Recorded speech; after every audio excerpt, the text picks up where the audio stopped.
Hold on. All right, we're live, so let's wait till people get in, and then we should be good. If anybody come on. Oh, there go one. Get on in here so we can talk Hey, fishing. anyway, before we continue, Rashawn, I think it was you, buddy. Hey, Steve, how'd that spot work out for you? It worked out pretty well, dude.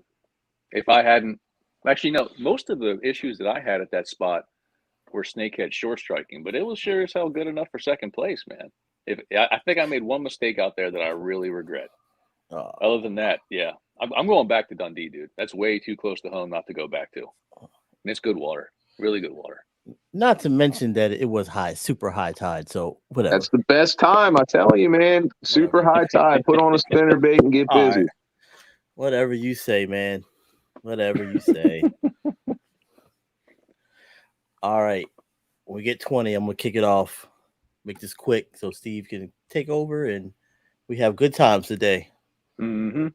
We got who we got up in here. We got Ty Car, Joe, Red Coat Fisherman, GRNF, and Wilfred Leonard. What's going Oh, on? hey, fellas.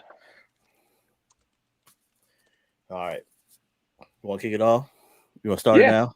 let's get it, man. All right. Welcome everybody to 2022 Legion Live. As you can see, we are a lot bigger than we was last year. This year's is all about fun, camaraderie, brotherhood, and all that other good stuff that's out.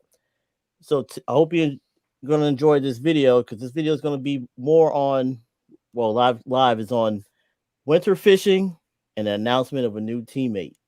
So that being said, I'm going to pass this on to Steve, and he's going to take you to the whatever outer verse he goes to.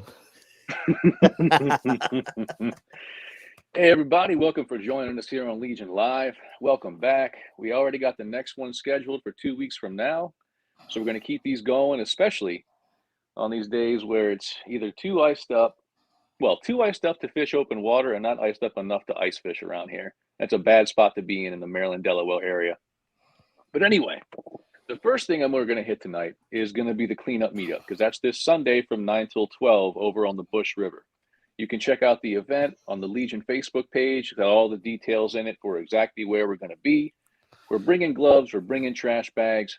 If you have some, by all means, bring them. The more the merrier. And on that note, it doesn't look like where I'm at right now. I'm down around Dundalk area. The snow's not really laying on the ground. So as of right now, it's on. We're moving forward with the meetup cleanup. All right. Only thing that's going to call it off is if we do get a significant snowfall, significant enough that we can't see the trash to pick it up. Because we're not going to go digging through the snow to find trash. All right. But I guess the last point there, dress warm. Like tomorrow and tomorrow night is going to be cold, especially with that wind chill. So if you do come out for the cleanup meetup, dress warm, bring your snivel gear. And let's see, with that being said, if we don't have any questions having to do with the meetup cleanup, we're going to get straight to our newest member that we're announcing today, and that is Mr. David Wyatt of Orange 22 Fishing. So welcome, brother. All right. How's it going, everybody? We're looking forward to joining him in Delaware, fishing a lot more over that way this year. But what I want to do, some of y'all may have seen his announcement on the Legion Facebook page, but just in case, I want to hand the mic over to David so he can run you through who he is, a little bit of his background, favorite species, all that stuff. And make sure, if you haven't already, check out Orange 22 Fishing on YouTube. I think they're up around 1.5, 1.6K subscribers right now. He's got a great thing going, great videos. So David, with that, I will stop running my mouth, dude. It's all you. All right. Thanks, Cambo. Well, I just want to start off by saying it's truly an honor to be a part of LOA. It's kind of ironic, actually, because when I first started targeting snakehead, Cambo was like the first guy that popped up on my YouTube, and I started watching his stuff. And so it's really cool to kind of see this come full circle and be a part of the team here. But a little bit about me. So I was born and raised in Dover, Delaware. I've been here my whole life. I went to school here. I just graduated college in May 2021. And as far as fishing goes, I really grew up, from my youngest years, man, I've been fishing my whole life. So I started out on Delaware mill ponds, and I've worked my way up to rivers and lakes across the country. Uh, throughout the past few years, I've been fishing a lot more, and I really got to the point where I was comfortable enough in what I'm doing to start a YouTube channel. So my little brother and I, Maddie, we started Orange 22 Fishing in 2019 in July, I think it was. So it's been about 2.5 years, and we've grown a lot as anglers. We've had a lot of good memories on the water, met a lot of great people in the fishing community, including everybody on your screen right here. Um, so yeah, it's been a great experience along the way. We started snakehead fishing in 2020 is when I caught my first, and I've been just addicted ever since. I could talk all night about snakeheads, but I'm really not going to do that because I want to give everybody their time here. But those fish just get me fired up, man, and I'm so stoked and everything for what's in store with Legion of Anglers and with snakehead fishing in general and just fishing in general in 2022. I think we all know it's going to be a great year. So super stoked to be a part of this. And yeah, I'll go back to you, Cambo, and see where we're heading next. Yeah, sure thing, dude. Thanks, man. Yeah. So we got our first question here in the chat. That's from Fishing for Crabs. Thanks for joining in, brother. And to answer your question, his question is anybody catching yellow perch yet? Answer is yes. Answer is a firm yes. All right. And the areas that I know about specifically are the lower Susquehanna up around the Perryville area. I've got good reports out of there. The only problem is that I think they closed the docks up there. So it used to be a great place to go to hang out with people on the docks and fish. I don't think you can access that anymore. So if you want to get up there and chase them, you need a boat or a kayak. And hopefully there's no ice at the launch. So yes, there are yellow perch. They are biting. They are being caught. The place that I know about, the lower Susquehanna. But if they're there, I'm sure there are other places too. They're probably in the upper Magathie at this point. But that's a probably. I can only confirm the Susquehanna. But we got one question for you, David. So I want to send it right back to you. What's the story behind Orange 22? Where's the name come from, dude?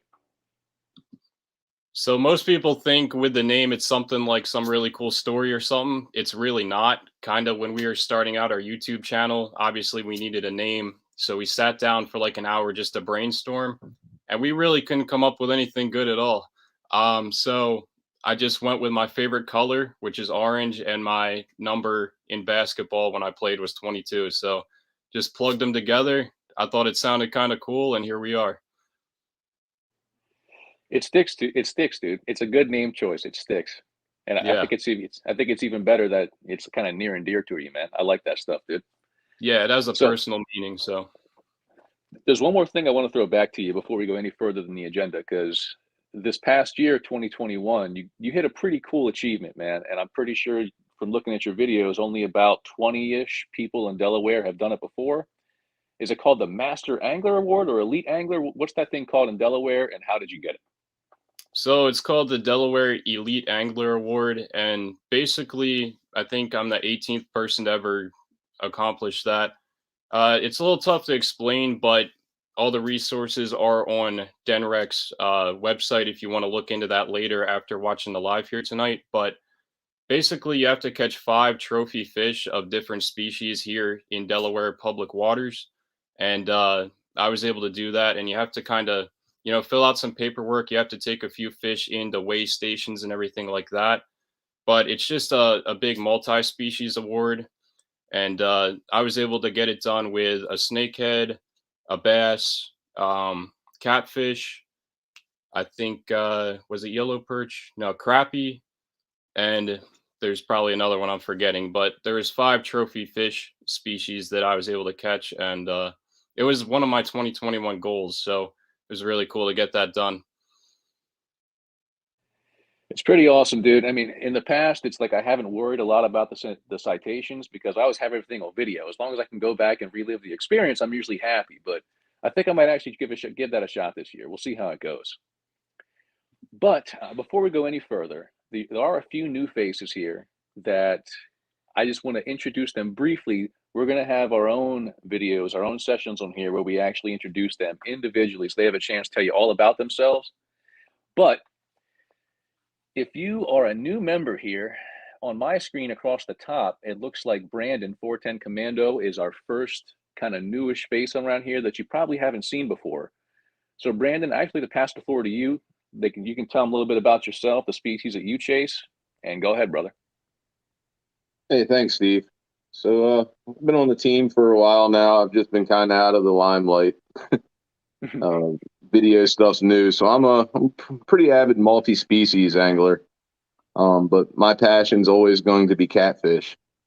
I came up in the catfish world. I've learned a lot about it, you know, and I think like that's one of those gateway fish for everybody. But for me, I just kind of stuck with it. We're actually in a really good fishery for that. So once you start catching fish regularly that are 50, 60, 70 pounds, you kind of stop looking at other fish. So mostly catfish, but I do kind of consider myself an invasive specialist. That's kind of all I fish for in Maryland. Never been much of a bass fisherman. They're just not fun to me. I love catching snakeheads. And I really like catching fish in places where people say you can't catch them or they're not there, et cetera, et cetera. I'm primarily a boat fisherman. I'm sure there's a lot of people have seen my tiger striped Alumacraft running around throughout the state. I fish from Frederick east, so I get around. I really came up on the Potomac watersheds, though, down south. Started fishing for snakehead years ago on Mattawoman. And, you know, that drive gets old after a while, so I started fishing closer and then exploring this side, east side of Baltimore, things like that. It's really about it. I've got a YouTube and an Instagram. I rely on Instagram more than anything. It's easier for me just to put pictures on Instagram. Filming everything's new to me. I have seen a lot of questions here lately regarding certain species that I chase a lot. So I'm starting to work on how-to videos and tutorials for things. Other than that, man, that's really about it. Anybody ever wants to fish, let me know. And you'll see Brandon, or you probably see Brandon, if there's a tournament around for the blue cast down on the Potomac, catfishing in general, shooting tournaments, pool tournaments. If there's a competition somewhere, I think Brandon hears about it. He might be there, man. So check him out. That's 410 Commando if you go and check him out on Instagram, all right? Now, our next new face on here, at least according to my screen, is going to be Joe M. Is it Machado? Is that the last name, brother? Yeah, Mosquito. Mosquito. Okay, I always call you Giuseppe because that's how I've always known you on on Facebook, man. But Yeah.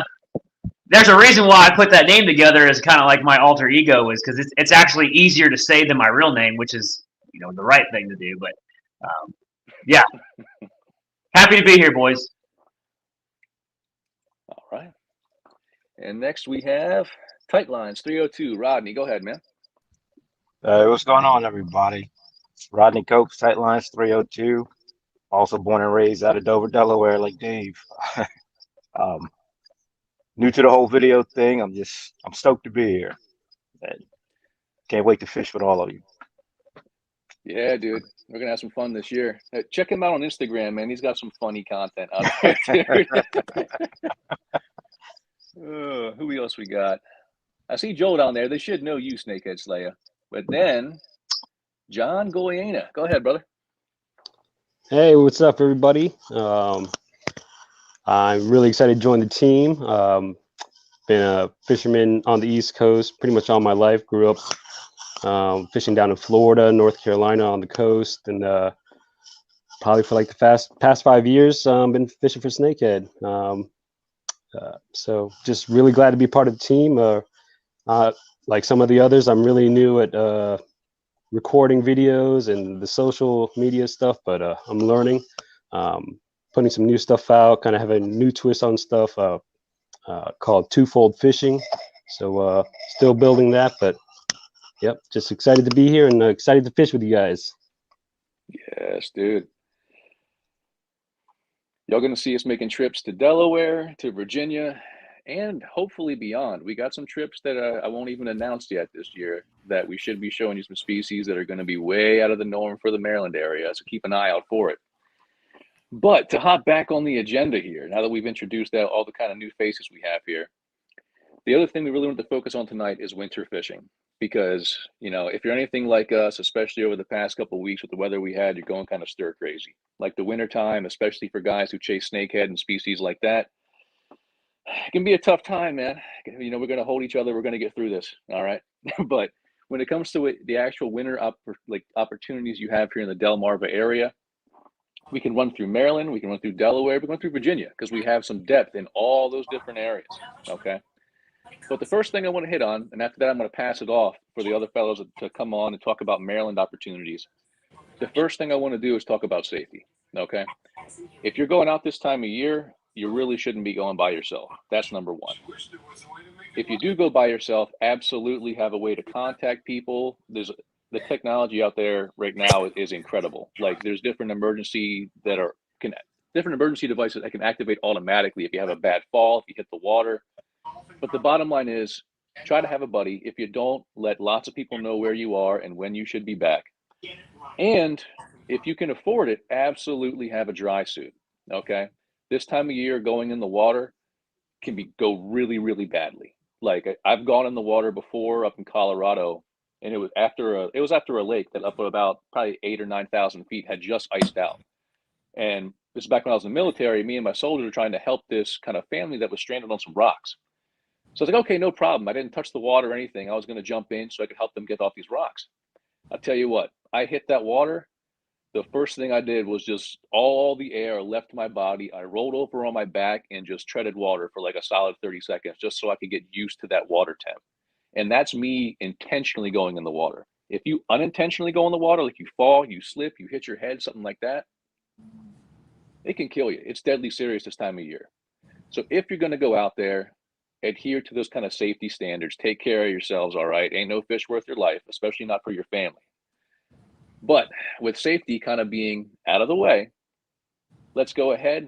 We can start with Maryland, but I mean, Maryland, Virginia, Delaware, you're going to have a lot of the same species, some overlap there.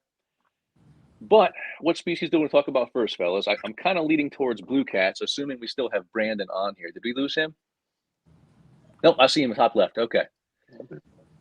Brandon, tell us about winter fishing for blue cats, dude. All right. So blue cats have always kind of been my thing to do in winter. And it's, you know, this time of year, you know, as you know, my focus this year has been chain pickerel of all things. You know, a lot of winter species are new to me. I run with a pretty good tournament trail on the Potomac this time of year, and it runs from October through February. And over the years, you know, I've learned once you start learning how to locate these fish, this is a good time to really catch some giants. I name drop one of my buddies, Ricky Bice. He just set a new PB the other day and a new tournament record on the Potomac at single fish was 72 pounds and some change. You know, in these tournaments down here, we do 2 fish weigh-ins, and typically you have to have a 100-pound bag between 2 fish to even think about being competitive.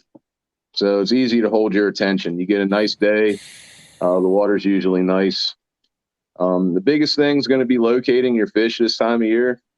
You find your bait fish, you're going to find your catfish. You know, catfish are one of those things everybody always, you know, something dead and stinky and blah, blah, blah. And that's just not the case. Blues particularly are far more predatory than anyone gives them credit for. And for you guys that like to fish for panfish, you know, your crappie guys and your yellow perch guys, if you're on the fish, the blue cats are there. So, I mean, I don't change my tactics any in the wintertime versus the summer. About the only thing I do different is I downsize bait slightly. I just find I catch more bigger fish on smaller bait in the wintertime. You know, I'll put some feelers out. I'll suspend some rods from the boat. For the record, I'm a boat fisherman. I have a kayak and I use it, but I'm usually fishing out of one of my 2 boats. But I will rig everything the same. We'll suspend some rods. We will run some on the bottom and run some different rigs, and just to see what's working right now this time of year. But usually once you find them and you get in them, it's a pretty consistent endeavor. Good deal. So aside from the Potomac, dude, what are some waters that you would hit this time of year for blues? So in Maryland, in Maryland, the lower Susky has been the place that I'm keeping my eyes on. High volumes of fish. The size I haven't seen the size like we do down south, coming from the Potomac or the James. But with that being said, the volume on the Susquehanna is insane. We did 3 trips last year, about 6 hours apiece, and we boated over 206 fish.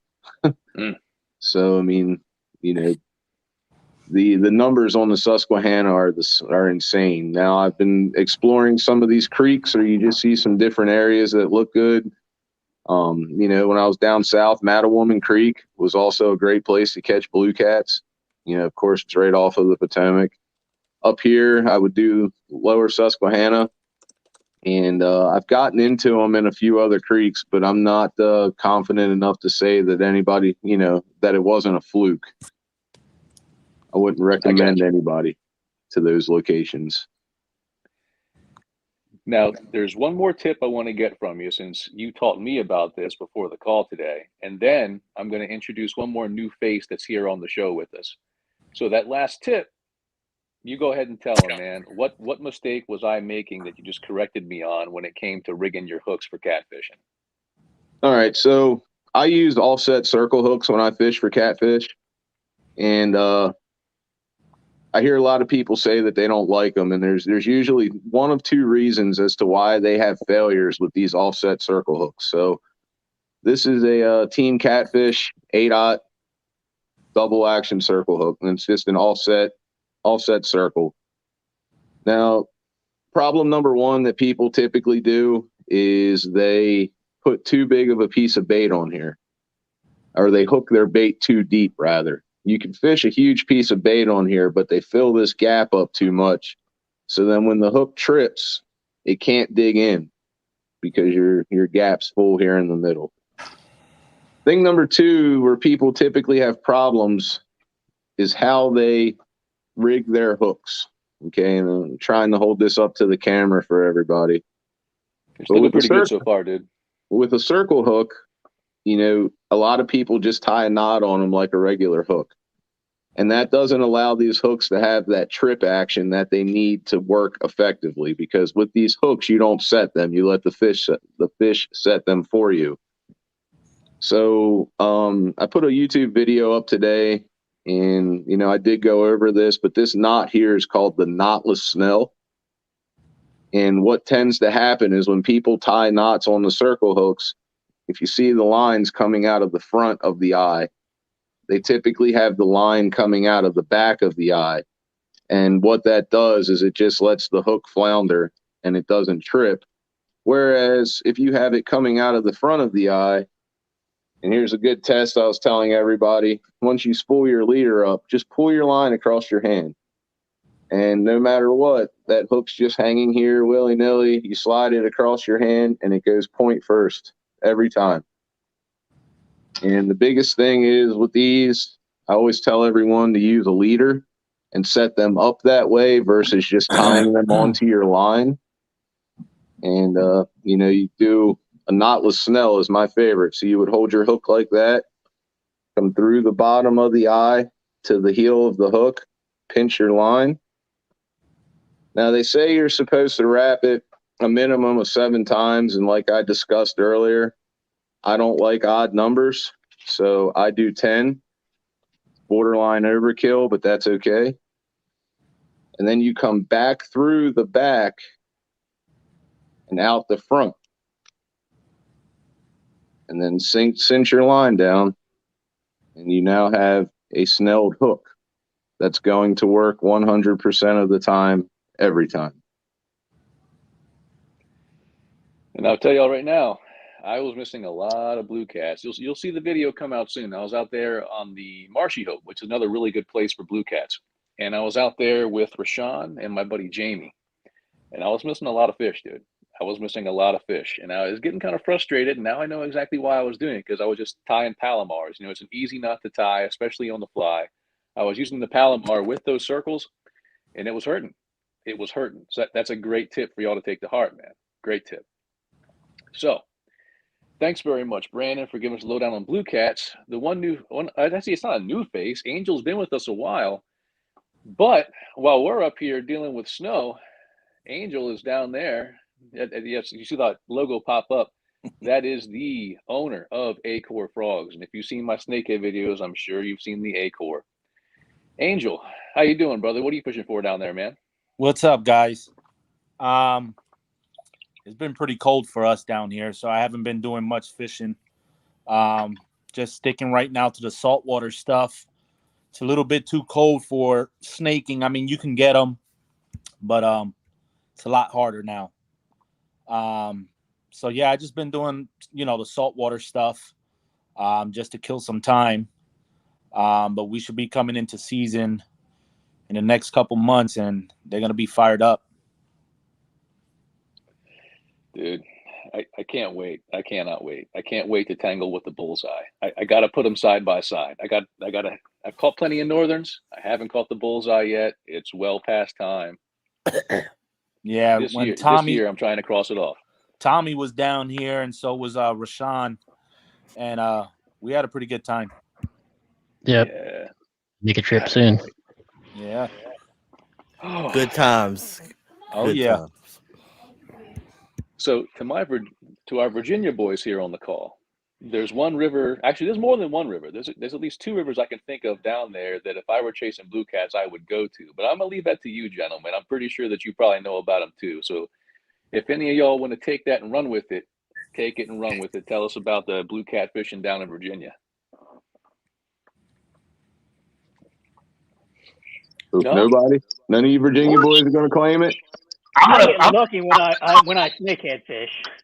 I'm gonna say he's got the record blue cat for us Virginia boys down here. So this is Joel's comments. No, I typically, but I don't really fish for blue cats. I went with Jonathan a couple of years ago. We went on a charter. We went up to DC actually, which is you probably know, Brandon. This is a hot spot for cats. Caught some monsters over there. I mean, other than that, I really don't target catfish. I'm probably missing out, but yeah, I mean, because Virginia, that's always to my knowledge, even years and years ago before I got serious about this, like the James River is the place to go catch blues. The Raff is certainly an up and coming river, but if I could take a trip right now, pick 3 destinations, the James is definitely on that list. Outside of that, I might want to go to Kerr Lake or Bugs Island, but outside the James, I mean, I don't know that there's a better cat fishery, within a drivable distance. Yeah, I don't think so. I mean, I usually go down there with my buddy Oren. If you see my blue cat videos, that's usually where I'm at, is down on the Rappahannock. But I mean, the James, even more than the Rappahannock, just has it's pretty much known for having the biggest blues around. And I've never heard of a place in Virginia that's better to go than the James. It may exist, but if it does, I haven't heard of it. No, I've got some friends down there. I've got 2 friends that run guide services down there. And giant fish is what the James is known for. I mean, they have guys come from all over the country, and I'll give them a shout out now. Adam Cook with Nautical Pride Sport Fishing, he runs top-notch guide service down there, and he literally has people travel from 3/4 of the way across the country just to get on his boat and go have a shot at 100-pound blue. And I don't know of any one body of water that consistently produces more 80 to 100-pound class fish than the James. Yeah, dude. For any of you interested in that, I just dropped a link to Nautical Pride Sport Fishing in the chat on Cambo Trout Fishing. We can probably get it to a few other areas as well. But you will see us down that way this year. Like I already have designs on the wrap, because the upper wrap has incredible smallmouth fishing. The farther you go down, the more largemouth and snakehead you see. And the farther you go down past that, the more blues you see. It's some really good fish, but it's kind of the same thing with the lower Susky. Like the population density is just insane. If you've seen my blue cat electro fishing, where I went out with the Virginia Department of Game and Inland Fisheries, it's just as far as you can see is blue catfish on the surface of the water. It's insane how many blue cats are down there, how much of the population they make up. It's mind-blowing. But that's catfish. So that's one good option for you during the winter if you want to get out fishing. As long as there's not ice on the water, and maybe even if there is, I don't know, never tried it, you can catch blue cats, man. That's a good way to spend the winter. And it's a good eating fish. Just the one tip that I would give you is when you're dealing with blue cats, cut out all the red meat, cut out the meat around the belly. Like if you try to maximize the amount of meat on there and don't get rid of that stuff, your odds are you're going to get a fishy taste, even if you brine it. So make sure you cut away all that other meat if you want to eat that blue cat. If you do that, they're delicious. Just make sure you cut away that red meat and all that kind of stuff. And also, real quick, for anybody that's watching this says, I'm not much of a cat fisherman. I don't like the sitting and waiting. Especially when you get them schooled up in the wintertime like this, it's an excellent time to jig for them. Mm-hmm. Many of trophy flatheads and blue cats have fallen to a BKD on a jig head. Yep. It's a good time. We go bumping on the Potomac a lot, but you get in these schools and start jigging, it gets sporty real fast. Now the other thing, well, I guess Joel, you like to use chatterbaits for blue cats, right, dude? That's right. That's my go-to bait. Hey, don't feel bad. I caught my two on Mattawaman on chatterbait, just trolling around, acting stupid. Yup. Like Brandon already told you, blue cats are really predatory fish. I mean, they catch them a lot when they're trolling for striper now. It's a predatory fish. So we've hit the blue cats. I think the next species you might want to hit right here. Let's do yellow perch, man. What is y'all's? Let's do this. Let's talk about some waters for yellow perch, Maryland, Virginia, or Delaware, and what kind of things you like to use for your yellow perch. I do it pretty often, but I know there's at least a couple more when you're here to do it. So, like Joel, you're going to have to scout for yellows pretty soon, right? Yeah, I'm probably going to go out either Wednesday or Thursday, just to scope it out and see if they're there. And that's well. Do you want to tell them where, or just the river? You got to tell them where. It's a big river. It's up to you, dude. It's on the James River. On the James River. There you go. Okay. All right. No, it's on the wrap. Yep. We'll be heading out to the wrap. You sure you're not going somewhere else? Catch some gators? I don't know. Maybe. Yeah, see. Yeah. Tommy, sound like a trip. Let's go. Let's do it. Now, when it comes to what I personally like to use, I like to use a tandem rig, usually with a dropper loop and then down about 6-8 inches, the other, shad dart or small jig head. And then I'll either tip it with a 1-inch gulp fry minnow, a little curly tail grub, or those two lures with a really small minnow on it. Sometimes the yellow perch will take the bigger minnows, but by and large, I've had better luck on the yellows with the smaller minnows. But there's a lot of creeks that should be heating up right about now for the yellow perch fishing, especially here in Maryland. And that's going to be everywhere from the lower Susky, the Magathie, Marshy Hope has good yellow perch, Tuckahoe Creek. Like there's a bunch of them. There's areas on the Chop Tank as well. It's just finding those kind of headwater areas and timing the run right. So what I would recommend to you, at least in the Maryland area, this is another good point right here for us to actually all chime in here between Delaware, Maryland, Virginia. Maryland DNR puts out, I want to say, a weekly fishing report. Yeah, I believe it's weekly. So check out the Maryland DNR fishing report. They will generally let you know. Same thing with Angler Sports Center. They'll let you know when the perch are running. Those are good resources here in Maryland to track for those perch runs.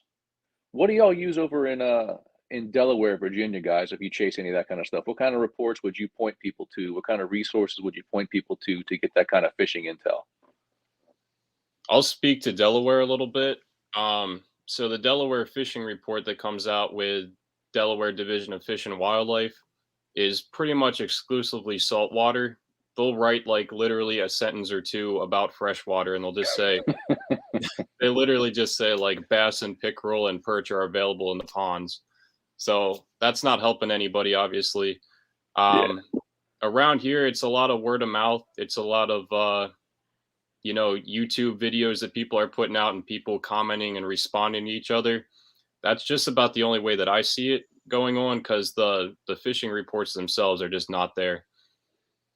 I got you. I noticed that when I was actually scanning Delaware fishing videos earlier today, and it seems like a lot of them are focused on the tautog, the black sea bass, the striper down at the Delaware River Inlet. It seems like y'all do have kind of a heavy saltwater focus, man.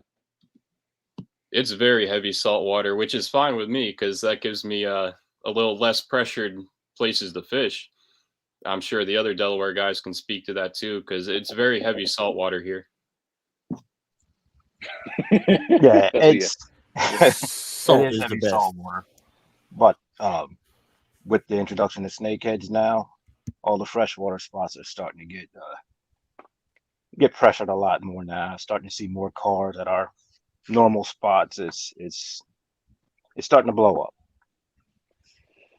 Snakehead will do that.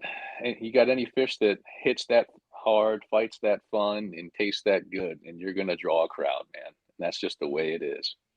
Oh, but Virginia guys, what kind of fishing resources do y'all use down there to kind of stay tied into the network about what's going on?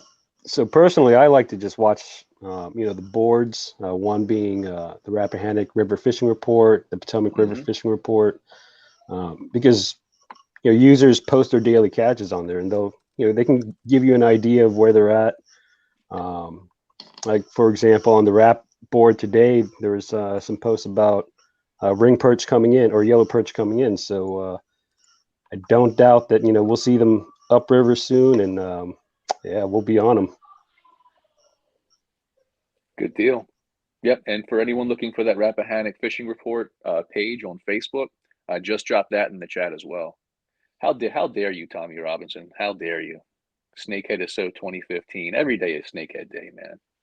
God. All right. And I guess the next fish I'm going to point to is going to be crappie, because I know our Virginia boys like to get into those crappie down there too, man. Like up here in Maryland, I mean, honestly, crappie is probably one of those other fish I don't like to advertise like specific spots on too much, because once the word gets out on a crappie spot, I feel like guys just keep buckets load and stringer loads of crappie, and before you know it, the real slabs are just gone. Is that what y'all seen too? Yeah, I would have to agree. Down here in Virginia, as soon as somebody blows up a spot, all the crappie are gone out of there. But they're definitely around. I mean, Joel has them in his backyard, so they're definitely around, and they're a great fish. I mean, you can get slabs around here. I mean, just out of the rivers, Lake Anna, 13, 14 inches, no problem. I love that stuff, especially when you get a 13, 14 incher with shoulders on her. It's a fun fish, dude. I love when they come to the surface, you see the mouth, you think it's a bass, and it turns into a crappie. I love that feeling. I love that feeling so much. All right. So on the agenda here, gentlemen, I'm going to jump back into it. And the last one, I think I'll hit for right now. I mean, there are trout stocking programs. I'm not sure what they do in Delaware or Virginia. So after I touch on Maryland, fellas, if you know what they do in Maryland or Virginia in terms of trout stocking, by all means, let us know. But if you're in Maryland DNR, of course, does annual stocking. The early portion of stocking is going to be from now to like through February. They put a report on there and a schedule for when it's going to be stocked. And we're approaching that time where the stocking is going to ramp up, especially for your areas that are closer to your population centers. So you like talking about like Howard County, Glen Burnie, Baltimore County. It's getting to be that time. That's another fish, like when it's still cold out, that you can go out for and have some fun with, is the trout. I mean, that's honestly how I got started fishing, was fishing for stocker trout, which is what I take my kids for fishing a lot right now. But down there in Virginia, Delaware, do y'all have kind of extensive stocking programs, or do they not really push it as hard over where you're at? So for See, Delaware, I can take that one. Virginia. I'm sorry. Go ahead. All right, thanks. So for lower Delaware, there's really not much. We have one like 5-acre pond that they stock, and that's it for Kent and Sussex counties. For Newcastle County, you have your rivers where obviously there's trout naturally, but they stock them as well, way more extensively than downstate. Downstate, they only stock it once in late February, and that's it, as far as I know. And yeah, you really have to go upstate Delaware if you really want to get serious about the trout.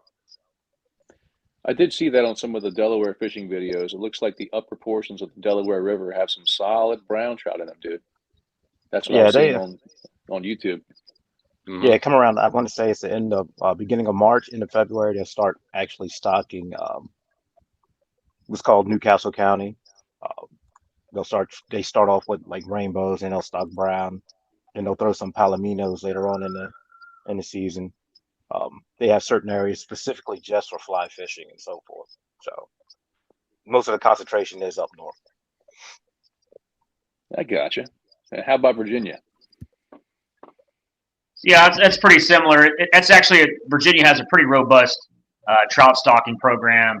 I believe they start it's like the 1st of October, and it lasts all the way through, I think, April. And they actually post pretty frequently on where they're stocking throughout all the small creeks and rivers throughout the state.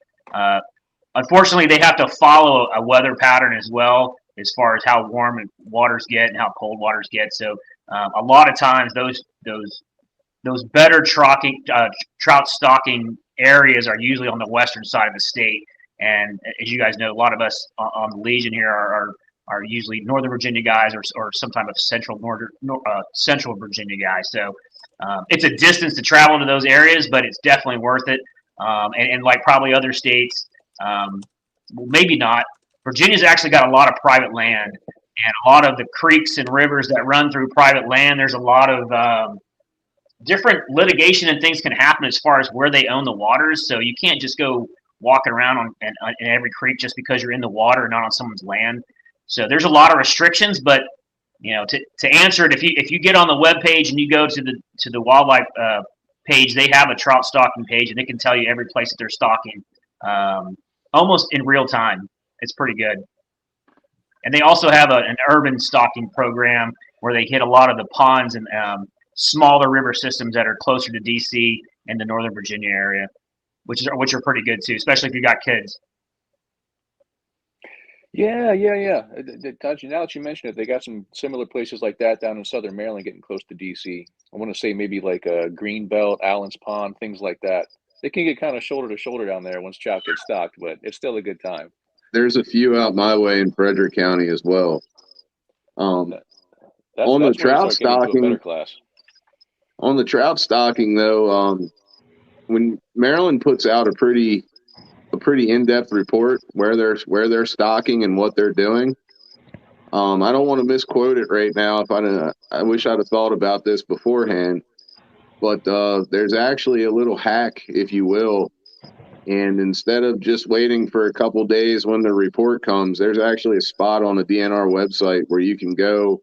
You have to click into a couple hyperlinks, but it'll tell you how many of what they put where that day. Oh, buddy. I mean, it's every day. It's available after 12 o'clock, and it really makes it nice to figure out where to go. Years ago, like you, Steve, I used to always start my fishing year with stock trout. Mm-hmm. And then, so me and a buddy, we used to just chase them around all the time. And then that's how we learned about these things. You're so inclined to get on DNR's reports when they drop them. You can figure it out pretty easy on where to find out the daily stocking. I just posted a link in the chat. It's like a GIS apps, DNR State, Maryland. Give an idea of what Brandon's talking about. Morgan Run got 500 fish on the 13th. South Branch Patapsco River got 1,000 fish on the 13th. It goes on and on and on. So it literally tells you where the fish are and how many of them are in that spot. Well, I'll be happy to update you because this one I'm talking about, it would have told you on the 13th where they went. Oh, no kidding. Okay. Yeah. Oh, cool. They also have you can get on an email list. So as soon as they Yep. stock, they have an email list, and you'll get an email. Like, I don't know how soon it is after they stock them, but you can get on that, get notified sooner. Yes, you can. Hey, So, want to gentlemen- real quick. Y'all missed the fish. Tommy and Redcoat Fishing were saying in the chat, you forgot the carp. I can't speak on that one yet. Who wants to can't- take carp, man? So, we gotta get Tommy on here. we got to get Tommy involved. Carp is Yup. carp's on my to-do list this spring. For those that don't know, I live out here in Carroll County. I don't live near water. We have a couple creeks though that always hold carp and suckers. So sometimes me and my son will go and fish there. But I don't do it like those guys overseas. We're just a small sinker and a big lob of night crawler. But and it does pretty well. We've caught some pretty big carp out of this little creek. But this year, carp is on my to-do list, getting a little more involved with like pack baits and hair rigs and that sort of thing. Damn, I should post my carp videos. Remember that, Steve? Yup.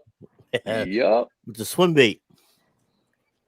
Dude, he ate that swim bait. I saw a carp down in Virginia eat a chatterbait, man. It was a big carp too. Well, fish in Virginia are just crazy, so I don't know. Right around the no, either. spawn out here, we get a small window. We were actually catching them on white meps near all the mulberry trees that hang near the water. We were dragging meps through, and this is that May when that water hits at 55, 60 degrees right before that spawn kicks hard. And you catch them on lures. It's pretty exciting. I like fish that fight back, so carp have always kind of been on my radar. Yeah, dude. That's a hard fighting fish. But it sounds like we're going to have to end up doing a collab with Fishing with Tommy Robinson and Amped Up over there and go hit some carp, man. Well, we still don't forget Chad. Yeah, Chad, Simon Hodge. Chad Marquette. Yep. We know a lot of guys who are really into the carp. They know what they're doing. Yeah. We'll have to Tommy's do it. got a seat on my boat anytime. We'll catch carp off in a Lumacraft. Good deal. So I think for the last species that I was planning on hitting, and y'all can jump in with anything else you want to hit, fellas. But the last thing that I was going to highlight is going to be the chain pickerel. And right now, I'm still in the CCA pickerel tournament right now. That lasts through the end of February. And pickerel is another fish that I really kind of cut my teeth on, which is kind of funny to say because pickerel have some mean teeth, man. I've definitely bled from fishing for pickerel, man. But up the Loch Raven area, I vividly remember I was probably about 13, 14 in a pair of chest waders up beneath the little dam at Loch Raven on New Year's Eve, snow falling, and just smashing pickerel on a zoom fluke, on a weightless zoom fluke, just absolutely destroying them. But if you haven't fished for pickerel before, they're a very elongated fish, kind of like a pike, big teeth. So at the very least, you want to have a solid fluoro leader most of the time because otherwise you will be cut off kind of frequently. But they're a fun fish, extremely aggressive. They'll hit on top, they'll hit swim baits, they'll hit inline spinners, and of course they'll hit live minnows. They love live minnows. But it's a fun fish, man. And I mean, you can catch some big ones up in the high 20s, up to about 30-inch range or so.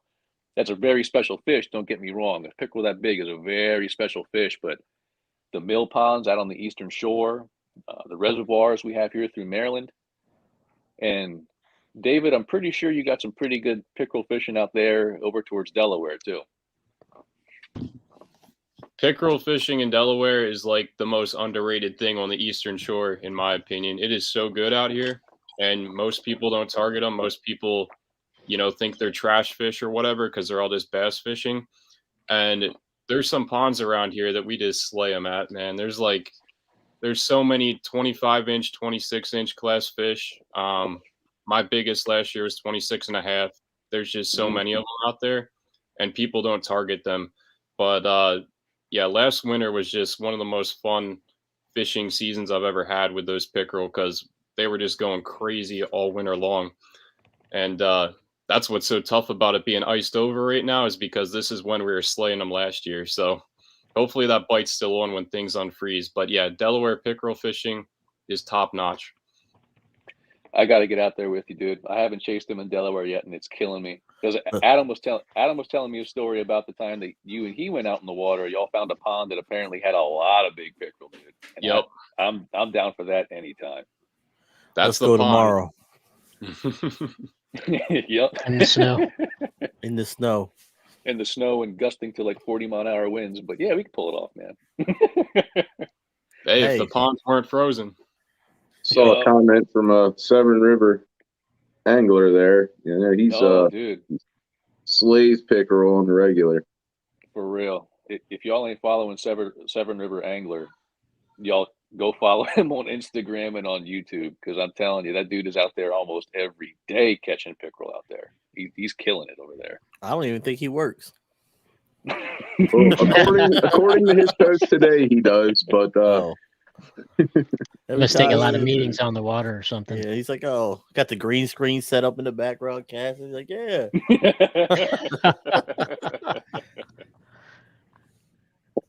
Well, gentlemen, this is your chance right here. I've gone through the agenda for the species that I've thought of for winter fishing. Am I missing any out there? Tommy, And if what you y'all- got? If y'all are in the chat, you can throw it out too. Well, if you Tom- guys want to talk about rockfish or striper fishing, Yeah.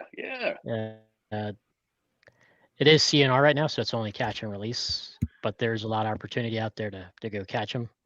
It will be a lot easier with a boat.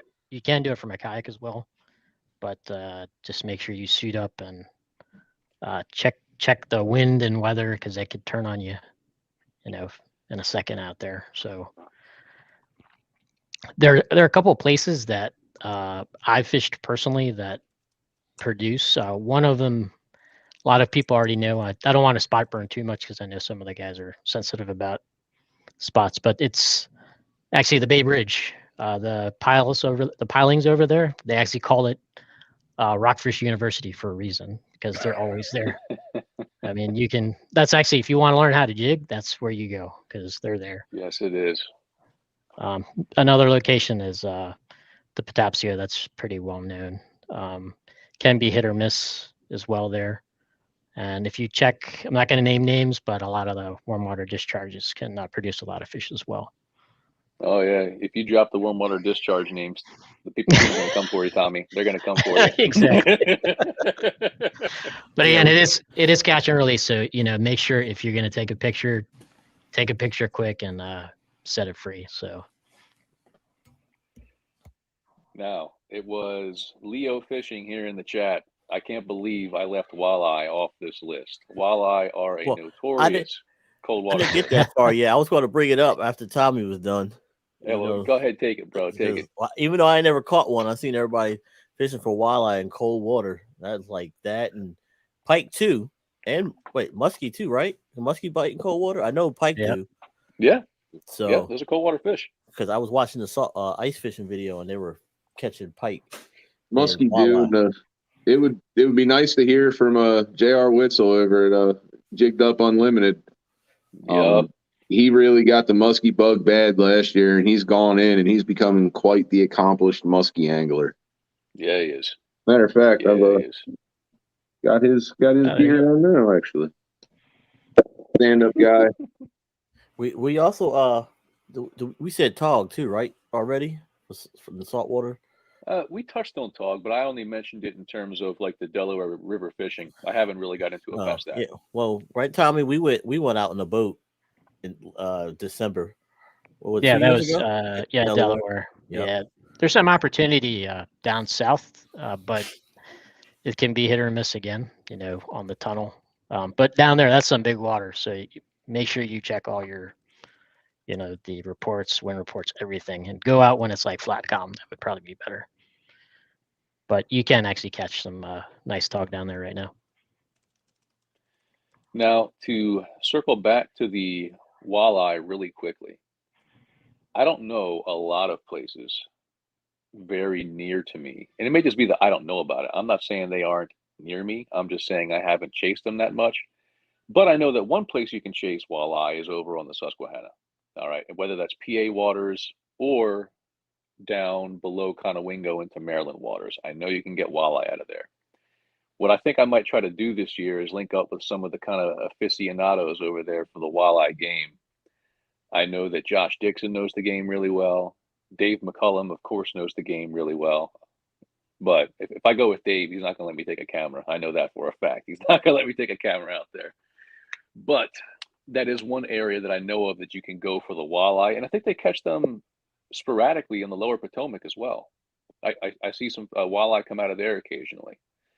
But it's another great eating fish, and they get pretty darn big too. So I think I do need to get on that.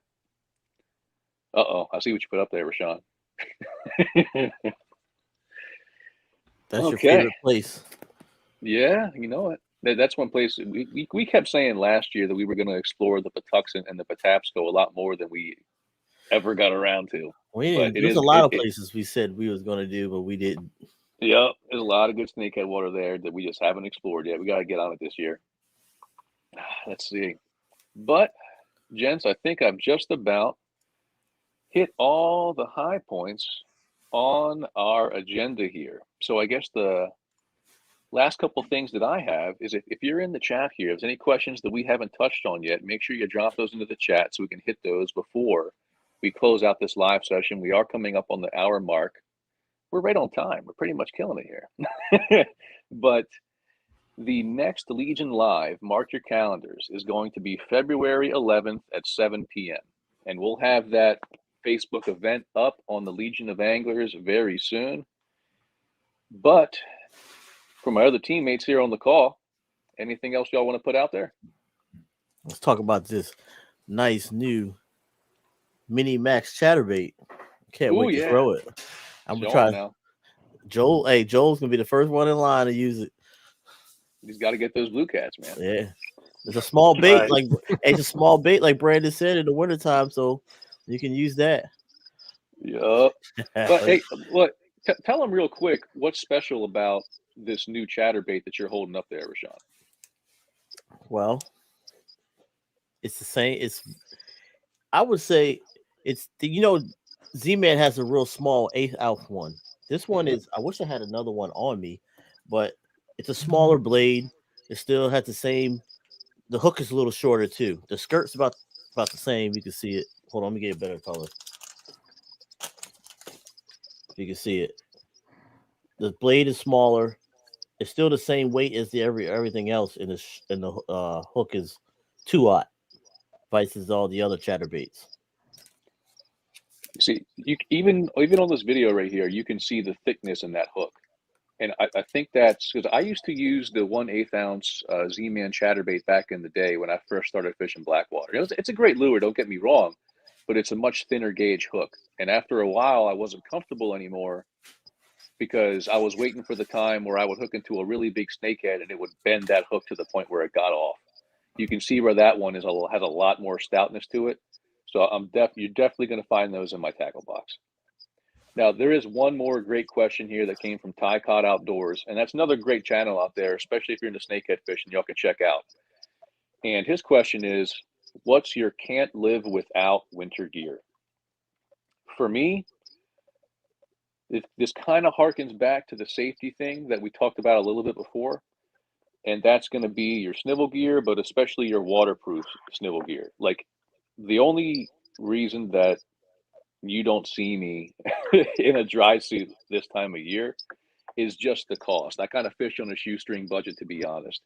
And a decent dry suit will definitely run you probably several $100s at minimum.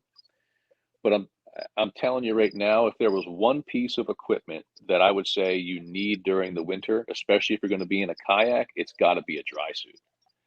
Now, if you're talking about lures or something like that, for the winter. I do like my Zoom flukes. I like inline spinners, and I fish a lot of jig heads underneath floats or even without floats when I'm out there for perch, crappie, and other panfish. What about you fellas? What's your can't live without winter gear? My propane heater. Yeah, My- that too. My Hand Dubu warmers, heated foot warmers. jacket.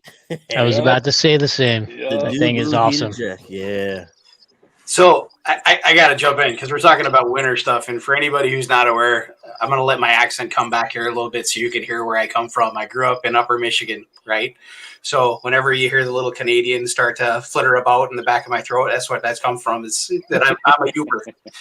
So yeah, a boot. Yeah. Speaking of a boot, that's what I actually wanted to talk about is take care of your feet. Yeah. If you're gonna be out there, there's nothing worse than having cold feet. And we know boots, they get crazy expensive. Earlier this year, I was trying to figure out what solution I could use for winter kayak fishing without breaking the bank. I've got a family, I've got a small kid, I've got a guitar habit, as you can see. I don't want to spend a whole bunch of money if I don't have to. Check out your local Goodwills, folks. Like, it's amazing the amount of stuff that you can find in there that's like outdoor centric, really, really high quality gear that's available. I picked up a pair of muck boots, which I think is like the house brand of Cabela's. Some of the best like knee high waterproof boots that I've had in my life for like Awesome. $15, and they're brand new. So again, don't be afraid to raid those resources. But more than anything else, take care of your feet. Take care of your feet when it's cold outside. Yeah, and to go along with what Adam was talking about, I think one of the basics I always harp on is wool. Everyone has, synthetic stuff out, but really wool socks, wool sweaters, wool gear, even wool, underlayers from like smart wool. That stuff will keep you warmer and drier than cotton and some of these other synthetics out there. So, and similar to what Adam was saying, you can find that at your Goodwill. You can find them at military surplus stores. So, yeah, you don't have to buy, the $200 suits. And, touching on wool, last year I got turned on to something of like the alpaca fiber, the Alpaca Socks. Warm like wool, but they're wicking. So much nicer than a lot of these rubber boots and things like that. I'm known to wear like Huck boots and stuff a lot. So the alpaca stuff has been very nice. It kind of gives you all the benefits of the wool, plus with some of the benefits of your synthetics. It's amazing. Like the people that have the military background that maybe weren't true believers in the qualities of wool, like after a few years of dealing with that stuff, why mess with anything else? Like, ever. There's no better material out there. Yeah, that dude, 100%. I was gonna say that mention the military there, Adam, is that Steve referred to weather gear as snivel gear twice, and I was like, everybody knows what the hell that means. You got to be a military guy to know what that means, unless you were taught what snivel gear is. So I thought that was pretty clever. Oh yeah. Now, I did see one more question pop in from Justin. And what's going on, Justin? So I'll hit that really quick, and you guys can hit it too. And he said, what gear do you take scouting, if any? And I'm going to be honest. I'm usually apprehensive about scouting during the winter, unless I have some pretty solid intel, because winter can be a tough time to scout, man. But with that being said, and I know I'm going to catch some shit for this, and it is what it is. I like to bring minnows, man. Like when it's winter time. Minnow man. I do like to bring my minnows because at the end of the day, do I prefer to use lures? Absolutely. Do I prefer the challenge? Absolutely. But do I also like to catch fish?